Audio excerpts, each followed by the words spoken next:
Bonsoir Olivier. Bonsoir.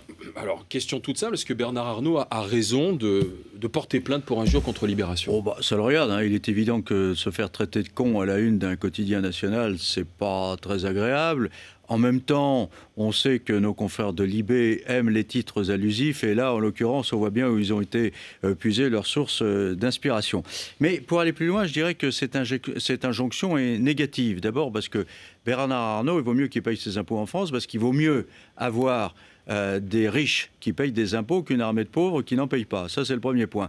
Et puis, il crée des emplois, il entretient des emplois. Donc, il vaut mieux qu'il reste. Mais surtout, je dirais surtout que cette une de Libé, cette injonction, c'est une marque de rage et d'impuissance. Comment ça? Attendez, pourquoi impuissance?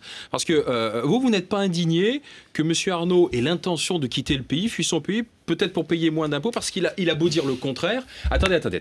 Il a beau dire le contraire, franchement, Olivier, on n'y croit pas beaucoup. C'est une évidence que si cette naturalisation belge correspond à cette volonté de fuir le fisc français, bah, c'est pas glorieux, ça grandit pas son bonhomme, c'est le moins qu'on puisse dire. Donc on proteste, on trépigne.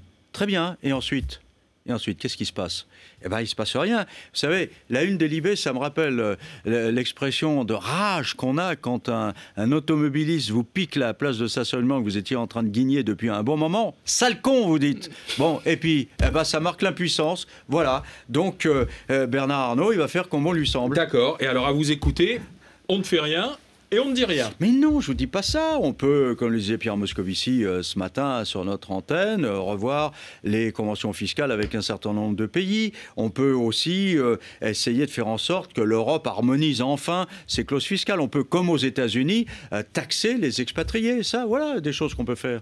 Oui. Et si on fait ça, est-ce qu'on peut réfléchir aussi au fait que les plus riches participent davantage oui, je vais vous dire. Vous comprenez ce que je veux dire? Oui, participent davantage à la politique en France, c'est pas normal. Là. Vous avez raison, c'est tout à fait normal qu'on demande aux plus riches de payer davantage, surtout quand il s'agit de redresser le pays. C'est une cause nationale. Mais tout ça est navrant pour deux raisons. Navrant, tout d'abord, l'attitude de Bernard Arnault, qui est monstrueuse d'égocentrisme, ça c'est certain. Mais navrante également cette histoire de taxation à 75%. Parce que François Hollande nous a bien fait comprendre hier soir qu'il s'agissait d'un sabre de bois. Qu'est-ce qu'il a dit, François Hollande? Il a dit « ça ne concernera que les salaires au-dessus du million d'euros, mais pas les revenus du capital ». Et vous croyez, vous, Alain, qu'un type qui gagne 1 million d'euros par an n'a pas les moyens de faire en sorte de ne pas avoir à payer cette taxe nouvelle? Il va se faire payer autrement, pas sur salaire, il va se faire payer par des stock options, des bonus, etc. Donc il ne la paiera pas, cette taxe. Donc cette taxe, c'est quoi?